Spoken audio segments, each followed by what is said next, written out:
भाव है, मैं 4 से आगे करता हूँ, मुलाजा फरमाइएगा।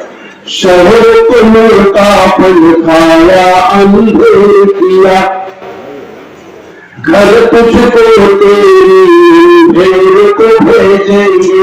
छोटे जबर तमाम लोग ताजे मेरा स्वागत कीजिएगा। शहर तो मिलता फल खाया, अंधेर किया, शहर को मिलता फल खाया, अंधेर किया, घर तुझको तेरी अंधेर को भेजेंगे। जो हाकिम से आप मिलाकर बात करे, जो हाकिम से आप मिलाकर बात करे, असेंबली में ऐसी शान को भेजेंगे, असेंबली में ऐसी शान को भेजेंगे। जो हाकिम से आप मिलाकर बात करे, असेंबली में ऐसी शान को भेजेंगे। कैलानी शब्द आ जाए, मराठी शब्द आ जाए, तो इस बंदे के इस शब्द को मीठा कर देना, ये पहली बात आपको रिक्वेस्ट करता हूं। आज यहाँ पे 2024 के विधानसभा चुनाव के बारे में एक थोड़ी सी बैठक यहाँ पे संपन्न हो गई। इस अवसर पर उमरा का जिसका नाम निकला और जाके है मालिक के दरबार में, उनका इस्तेमाल यहाँ पे हो रहा है। ऐसे सुवर्ण अवसर पर उपस्थित सभी बड़े बुजुर्ग, माता बहने, जवान भाई, जिन्होंने इस कार्यक्रम को यहाँ तक एकत्रित करने के लिए अंजाम दिया, वो मेरे सभी सहकारी पर उपस्थित सभी बड़े बुजुर्ग, पहले आप सभी को मैं प्यार भरा सलाम करता हूँ। आप इस कार्यक्रम का दावतनामे का रिस्पेक्ट करके इतनी देर तक यहाँ पर आए और बैठे, इसीलिए मैं पहली बार सभी दिल से अपना सभी का सर्व स्वागत करता हूँ, सर्व स्वागत करता हूँ, बहुत बहुत धन्यवाद देता हूँ, शुक्रिया अदा करता हूँ। जो भी कुछ काम होते हैं, आदमी के दिमाग में अच्छा और बुरा को विचार रहते हैं। जिस पर ऊपर वाले मालिक की, भगवान की मेहरबानी होती है, उसको नवाजना चाहता है तो उससे हाथ से वो अच्छे काम कर लेता है। मेरे ख्याल से मैं ये जो किया है तो ये मैंने नहीं किया, ये ऊपर वाले ने, मालिक ने, भगवान ने मेरे हाथ से कर लिया। ये मेरा परम भाग्य है। इस मालेगांव से लेकर महाराष्ट्र बहुत सारे रईस जाता है, बहुत सारे लोगों के पास बहुत दौलत पड़ी है, लेकिन उनके ऊपर मालिक का आशीर्वाद नहीं कि उनको नवाजे, उनके हाथ से अच्छे कर्म करें। कभी कभी दौलत के पीछे भागते हैं और जो मालिक को जो बोलते हैं कि पैसे तो पानी, भूखे को अन्न, गरजमंद की मदद और मरीज की खिदमत, यही मालिक की, परवरदिगार की खिदमत है। ये खिदमत जो करेगा उसको मालिक नवाजेगा। और मेरे ख्याल से 25-30 साल से जानकार अगर से होके 12 बलुचदार के होते, मैंने जो छोटे बड़े अच्छे काम किए हैं, वो 30 साल की मेहनत है, ईमानदारी की, दान धर्म की, अच्छे कर्म की, वो 30 साल की मेहनत अभी वो कबूल हुई और उसका बख्शिश परमात्मा ने, परवरदिगार ने मुझे दिया है। कभी भी 1 साल में 2 साल में नहीं देता। जो काम दिमाग से करते हैं वो स्वार्थ भाव से होता है, वो परमात्मा के, परवरदिगार के खिदमत में नहीं जाता। जो काम दिल से करते हैं वो उनकी सेवा में जाता है, उनके दरबार में जाता है, उनके पास वो कबूल होता है। और मैंने आज तक जो भी काम किए, मेरे आने वाले दिनों में पेपर भी आएंगे, बहुत सारे काम किए, पॉम्पलेट भी आएंगे, वो सभी काम उसका साक्ष्य रहेगा। आज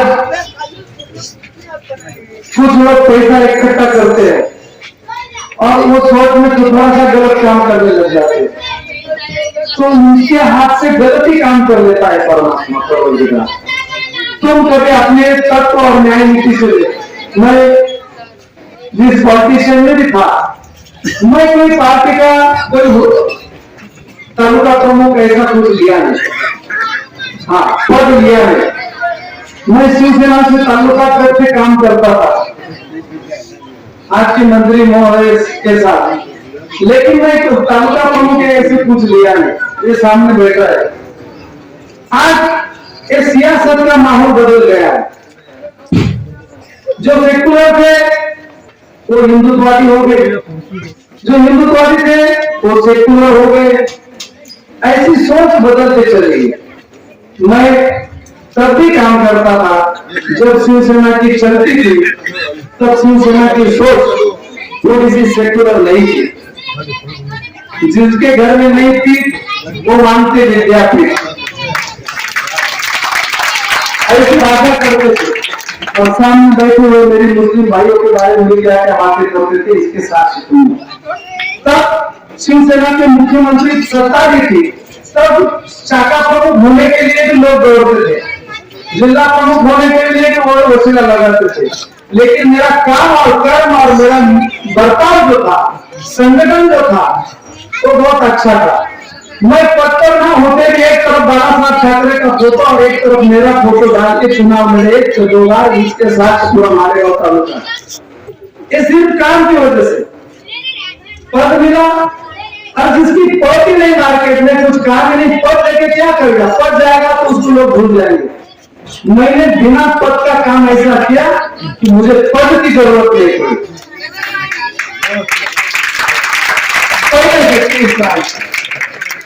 बड़े बड़े का बहुत सालों का इंतजार हो जाता है, फिर भी वो लीडर नहीं बनते। मेरे पास कुछ पद न होते हुए मेरे काम की वजह से जो आज के मंत्री महोदय और जो राजकारणी पैनल, जिला परिषद, पंचायत समिति, मार्केट कमेटी, ग्राम पंचायत लड़ाते थे, तो मेरा फोटो डाल के लड़ाते थे। एमएलए की निवडणूक एक तरफ बाला साहब का फोटो और एक तरफ तुम्हारे भाई का फोटो रहता था। ये सिर्फ मेरी अच्छाई और सच्चाई थी। ऐसे काम करते करते मैंने कभी भी समता भाव रखा है और अच्छे से काम आगे बढ़ा है, और वही अच्छे से काम का नतीजा है कि आज इतना प्यार मुझे मिल रहा है। बहुत लोगों के पास औदा है, पद है, महाराष्ट्र लेवल का पद है, लेकिन उनको रिस्पेक्ट भी नहीं है और कोई कदर भी करता नहीं है। मेरे पास कोई पद नहीं, कोई औदा नहीं, कोई पार्टी का बड़ा हुक्का नहीं, फिर भी बहुत सारे लोगों ने मुझे देखा नहीं, उनके घर में मेरा नाम है और उनके घर से दुआ निकलती कि बंडू काका का कल्याण हो, अल्लाह ही को बरकत दे। ये मेरे दिल की श्रीराम की किसके पास नहीं। मेरे दलित भाइयों में जाने दो, मेरे आदिवासी भाइयों में जाने दो, किधर भी जाने दो, मैं बोलता ना कि कोई भी काम मालिक के परवानगी बिना और परमात्मा की परवरदिगार के आशीर्वाद बिना होता नहीं। आदिवासी के लिए हेलीकॉप्टर, बहुत सारे लोगों के पास पैसा है, लेकिन उनसे हाथ से कर मिला, पूरे महाराष्ट्र में बंडू काका का नाम हो गया कि आदिवासी भाई को हेलीकॉप्टर लेके आए। कोरोना के दौर में कुछ बड़े बड़े डॉक्टर बड़े बड़े पैसा जुटाने में लगे थे। मैं जब जाता था, बहुत सारे ग्रामीण इलाके के गरीब मजदूर लोग, आदिवासी लोग, दलित भाई लोग मेरे घर आते थे। डॉक्टर डिपॉजिट लेने बिना उसके एडमिट नहीं करते थे, डिपॉजिट पहले पूछते थे। जब वो आते थे तब मैं जाता था तो 50,000, 1,00,000 रुपया तक। लेकिन मालिक को बचाना रहता है, ऊपर वाले परवरदिगार को बचाना रहता है, तो रास्ते निकाल देता है। मैं इधर से निकला, फजलुर रहमानी सर के पास गया, कुछ लोगों को 50-50 हजार बोले, वो मेरे घर के पास आए। मैंने इसमें रास्ता निकाला, फजलुर रहमानी सर, फलानी इंतकाब सर, इनके पास गया।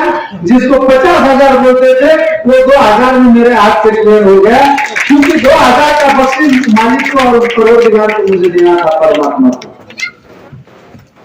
उनके जोड़ी में वो पुण्य कर्म डालना ही नहीं था। तो ऐसे जो काम करते, तुम आत्मा से काम करो, परमात्मा वो रास्ता निकालता है। तुम यहाँ से काम करेंगे, चुनाव आया है, पानी बांटना है, चुनाव है, कुछ करना है, वो उसकी सेवा में नहीं जाएगा, कबूल नहीं होगा। वो चाहे कितना भी काम कर ले, कितना भी पैसा लुटा है, तो जो भी काम किए वो सच्चे भाव से किए है। तुम 2000 के 2 से दंगल से लेके कभी भी तुम लखमापुर में जाओ, ब्राह्मण गांव में जाओ, सोयगांव में जाओ, मेरी नेकी और पाकी मेरे साथ है। कुछ लोग बुराई, कुछ लोग मेरी अच्छाई की वजह से कुछ लोग जलते भी थे, कुछ लोग गलत भी बोलते थे, अभी भी बोलते। बंडू काका इनका ही आदमी है, इलेक्शन में लड़ेगा या बैठ जाएगा। अरे बंडू काका इलेक्शन में बढ़ेगा बैठ जाएगा, ऐसा इनका ही आदमी है। तो इनका मार्केट में कृषि उत्पन्न बाजार समिति के चुनाव में पाटा पाड़वा क्या हुआ है? इन्होंने जितने भी बोगस वोट नोंदे वो लेके जाता क्या मैं कोर्ट के दरबार। मैंने कभी 2 घड़ी काम किया नहीं, किसी का बाल से गला कटवाया नहीं, जो भी काम किया खुलेआम किया, सामने किया। तो जो भी काम किए आज नहीं, 2002 मेरे कुरेशी प्यार सच्चू बहन ये सभी थे, वो भी बोलेंगे, गुलाब खाटी भी बोलेंगे, कुरेशी भी बोलेंगे, सब बोलेंगे। जो गांव छोड़ के गए थे उनको भी लेके आए, उनका भी किया। जो अनार के व्यापारी, जो दालिम के व्यापारी ग्रामीण इलाके में काम करते थे, एक दंगल का माहौल ग्रामीण इलाके में भी चला गया था। तब जब कुछ लोग दंगल खोल को कोई जात धर्म नहीं रहता, उसकी सोच ही उसकी जात धर्म रहती, ना गीता गलत पढ़ाती, ना कुरान गलत पढ़ाता, ना बाइबल गलत पढ़ाता, वो उसकी सोच रहती, तो उसकी खुद की सोच रहती कि कोई भी ग्रंथ, कोई भी बाइबल, कोई भी कुरान, कोई भी गीता गलत पढ़ाता नहीं, उनकी खुद की सोच रहती। तो उस दौर में भी हमने जो भी व्यापारी थे कलकत्ता के, बांग्लादेश के साथ, कुछ लोग उनके दरवाजा खटखटाने गए थे, तकलीफ देने गए थे, उनके मंसूबे अच्छे नहीं थे।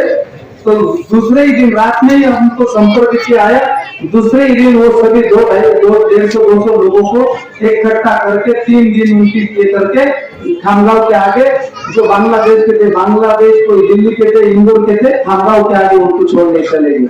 बहुत सारे काम किए। तो ऐसे आने वाले दिनों में भी आपने देखा होगा, मेरी लड़की की शादी थी, उस शादी में का दहेज का विषय था। जब ज्ञाना में पत्रिका देने गया तो उधर आग लगी थी। जो बोलते ना बड़े बुजुर्ग, बेटी का, बहन का और भांजी का पैसा घर में नहीं रखते, बेटी का, बहन का और भांजी का पैसा घर में नहीं रखते। मैंने मेरी बेटी के नाम से बड़ी होगी तो शादी होगी तो एक प्लॉट खरीद के रखा था। वो खैर वो लिया था जब वो 3री में पढ़ती थी। जब वो बड़ी हो गई उसके नाम के बाद, तो बड़ी हो गई तो वो प्लॉट जब 26 का था तो वो 2 गज में गया। वो आखिर आयन वक्त में बेचा जाता है क्या नहीं जाता है, तो नहीं बेचा गया तो आपने अपनी तैयारी करके रखो। तो मैंने 5-50 मेरे भी जमा करके रखे थे वही शादी के नाम से। तो ये पैसा जो था तो उनके नाम से था। ये पैसा अपने प्रपंच में घर में लगाना नहीं, ये खिदमत में, अच्छे कर्म में लगाना। तो मैंने राम रहीम हॉस्पिटल भी निकाला, बहुत सारे काम भी किए, और जो आग पीड़ित भाई थे उनकी मदद भी कर दी। ये नेक काम उनके हाथ। तुम फिर भलाई करते रहो बैठे पानी की तरह, तुम भलाई करते रहो बैठे पानी की तरह, बुराई अपने आप किनारे लग जाएगी कचरे की तरह, बुराई अपने आप किनारे लग जाएगी कचरे की तरह। तो जो भी अच्छे काम है ये परमात्मा परवरदिगार ने कर लिए है। मेरी अच्छी सोच, अपना काम करते रहे थे, अपना काम रास्ता और सही भाव से करो, उसको नवाजने वाला ऊपर वाला है, यही भाव रखते हुए काम करता हूँ। राम रहीम हॉस्पिटल से लेके जब एक मौलाना भाइयों का विषय आया, बांगी भाई, मोहसिन भाई और मोमिन भाइयों का, इमाम साहब का, तो मैं ऐसा ही मंदिर में जाता था चंदनपुरी में। वह काम झाड़ू लगाने वाली एक माँ थी, बूढ़ी माँ। हर एक बार मंदिर के पेटी में पैसे पुजारी के इसमें डाल देता था। चंदनपुरी की जत्रा देखी होगी तुमने, 50-50 हजार लोग आते हैं। हर एक में 200 रुपए भी डाले तो एक दिन में उनको 2-3 लाख रुपए, 1 लाख रुपए मिलते होंगे। लेकिन ये सफाई करने वाली बाहर रहती, वो मंदिर का छोटा सा हिस्सा साफ करते, लेकिन मंदिर का बाहर का बहुत बड़ा हिस्सा वो माँ साफ करती थी। एक बार पेटी में पैसे डाले और ये पैसे ऐसे देते हुए वो सामने देखी तो मैंने रखा कि क्यों रखना है खीसे में, चलो इस माँ को दे देंगे। उस माँ को दे दिया। और जब मैं गाड़ी का गया पीछे मुड़ के देखा तो उन्होंने 100 की पत्ती देख के ऐसा उसके मुख पर भाव था कि जैसे कि 2 पीढ़ी के आशीर्वाद दे रही थी मेरे बिना बोले, ऐसा भाव। वो भाव मैंने पढ़ लिया और गाड़ी में बैठ के नदी तक आते तक मैं सोचता रहा आज तक इतने पैसे डाले, वो पुजारी ने कभी देखा भी नहीं और सोचा भी नहीं, इसको एक ही बार दिए तो ये इन्होंने इतना सोचा। उस दिन से तय कर लिया जाते वक्त कभी भी गया तो उस माँ को ही पैसे देता था और उस माँ को 2-4 बार दिए। वो बोलते ना कि तुम मदद ऐसी जगह पर करो जहां पे वो मदद की नोंद हो। उपकाराचे ठसे मारावे कुठे जिथे जोपासल्या जाते तिथे। और किसान ने भी बोलना कहा ज्या फसल आएगी वहां। शहाण्या शेतकऱ्यांनी पेरावं कुठे जिथे उगेल तिथे। आणि म्हणून मी ठरवून घेतलं की इथे उगणार आहे। आणि मग त्या माएला ज्या वेळेला उस माँ को ऐसा लगा कि 4-5 बार होने के बाद उस माँ ने मेरे को बोला कि काका आज मनी चाह तू पी जाए, मना करो चाह थे मैंने आयरा देने बोली, यानी से मेरी चाह आज मेरे हाथ की चाह मेरी मैं चाह मंगाती वो चाह पी जाए। मैंने बोला तू मत चाह पिला, मैं तेरे को चाह पिला। नहीं अन्ना मैंने, नहीं काका मैंने, चाह तू पी जाए। मैंने उनका दिल रख दिया, बैठा चाय आने तक उनके साथ गपशप किया। गपशप करने के बाद जो बातें पूछी, क्या हुआ, कैसा चल रहा, घर में कौन कौन है, तो तेरे बहनों ही बहुत दिनों से चले गए, मैं हूँ बेटा उसकी बीवी लेके गया है, ऐसा वैसे बातें चली। फिर अभी तुम्हारी आखिरी ख्वाहिश क्या है? तो आखिरी ख्वाहिश उन्होंने बोली कि इस मल्लार की बहुत सेवा होगी, इस मंदिर की, मेरे को जयजोरी के मल्लार की सेवा करनी है, वो मंदिर देखना है। मैंने बोला क्या छोटी ख्वाहिश है इस माँ की। और मैं उसके बारे में सोचते सोचते जब आ गया तो एक माँ, इसको आमदनी कम है, 1700-1800 रुपए आती थी और पूरे हफ्ते भर का वहां सफाई करती थी। तो इसके साथ और किसको भेजो, और 10-15 जमा कर लो, तो महाराष्ट्र का पंढरपुर ऐसा कर लो। तो ये बजट निकालते जो करना है ये बहाना था, मालिक को ही कर लेना था, परवरदिगार को, परमात्मा को ही कर लेना था यहाँ तक लाने के लिए। तो ये सिस्टम उन्होंने रचाई। तो वो मैंने वहां काम करने के बाद उनको सोचा कि क्यों ना इनको और इनके साथ और 5-50 मंदिर के हो गए तो उनको भी भेज दूं, जो 2-5 लाख रुपए का खर्चा आएगा। मेरे माता पिता खुद की दम पर जाके आए चारों धाम की यात्रा, वो मेरा तो मेरे को मिला नहीं, इनको ही माँ बाप समझ के भेज देंगे। ऐसा मैंने सोच लिया, तय कर लिया। सिर्फ पंढरपुर ऐसे 4-5 गाँव चले, उसका बजट निकाला, 9,000 का फर्क पड़ता था। जब ये सोच अच्छे जैसे मास्टर टूर वाले वैसे ही उधर एक टूर वाले नासिक के थे, उनको जब मैंने ये प्रस्ताव रखा तो मंदिर के बाहर सफाई करने वाले तो उनके माता पिता ने तुम उनको दे रहे, हम 1 रुपया नफा नहीं लेंगे। बाहर वालों का रेट 27 का था, मेरे को उन्होंने 21 में पैकेज दिया। 50 लोगों तक नेपाल, काशी विश्वनाथ, पशुपतिनाथ, जगन्नाथपुरी ये सब धाम कर लिए 21,000 में। और वो काम मैंने अंजाम दे दिया। वही काम के लिए शफीक भाई वहां पे आए थे, सादिर भाई थे, रिजाज भाई थे, जाबिर भाई आप तक न्यूज वाले थे। और उन्होंने जब ये सोचा तो ये करने वाला वही है, तो उन्होंने ये सोचा, ये सब काम देखा, इन्होंने मेरा अभिनंदन किया और बोले उठे और बोले काका मैं एक बात रखता हूँ, जैसे इस मंदिर में साफ सफाई करते हैं वैसे ही उधर जो मोहसिन भाई रहते वो भी साफ सफाई करते, टॉयलेट का पानी रखते, वजूद का पानी रखते, खिदमत करते। और वो लोगों को उमरा हज की यात्रा के लिए बोलते, लेकिन वो जा नहीं पाते, क्या आप उनको भेज सकते हैं क्या? मैंने बोला ये तो बहुत अच्छी बात है, मेरे को कोई दिक्कत नहीं। मैं जैसे इधर के लोगों को भेजा वैसे उधर के मस्जिद में सेवा करने वालों को भेजा। सबका मालिक एक है, सिर्फ बातें अलग अलग है। ये सोच भाव से उनको भी कबूल कर लिया और वो भेज दिए। और बहुत बार मेरे को सरकार के लिए बुलाया लेकिन मैंने तो कभी गया नहीं। जब तक ये भाई मालिक के दरबार में जाके दर्शन करके तब तक यहाँ नहीं आते, तब तक मैं किसी का सत्कार नहीं लूंगा, इस्तेमाल नहीं लूंगा, ये मैंने सोचा था। इसीलिए आज तक मैंने कभी लिया नहीं। हाँ, तो बहुत सारी बातें कहने सके, टाइम की पाबंदी है। आने वाले दिनों में मैं एक ही बात बोलूंगा, तुम पढ़े लिखे हो, एक मिनट, तुम पढ़े लिखे हो, मैं चुनाव में आगे बढ़ रहा हूं। तुम नस्ल किसकी, सोच किसकी असली है और किसकी सेकुलर, ये सोच के चलने पर जो आप बंदा आएगा वो 6 महीने पहले 10 साल 8-10 महीने पहले बीजेपी में था, तुम पॉलिटिशियन में, वो बीजेपी में था तो क्या क्या बोलता था मेरे मुस्लिम भाइयों के बारे में, इधर के बारे में, उधर के बारे में, क्या क्या बोलता था। अब वो उधर गया तो बोलता आरएसएस वाले लिख देते थे, मैं पढ़ देता था। अरे तू क्या शेर खाता था क्या, कोई भी कुछ पढ़ देगा तो।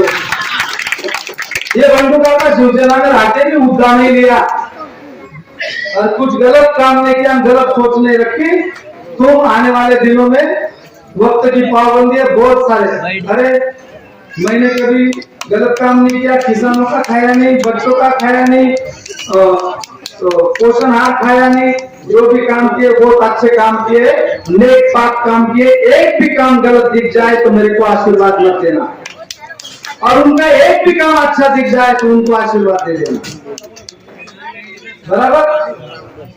जेल में क्यों गए, इसके कारण क्या है ये तुम देख लो। इसीलिए आने वाले दिनों में तुम्हारा आशीर्वाद होगा। तो अभी तक मैंने फॉर्म भरा नहीं, तुम सब मिलकर आशीर्वाद दोगे तो मैं आगे बढ़ूंगा। फॉर्म भरो क्या?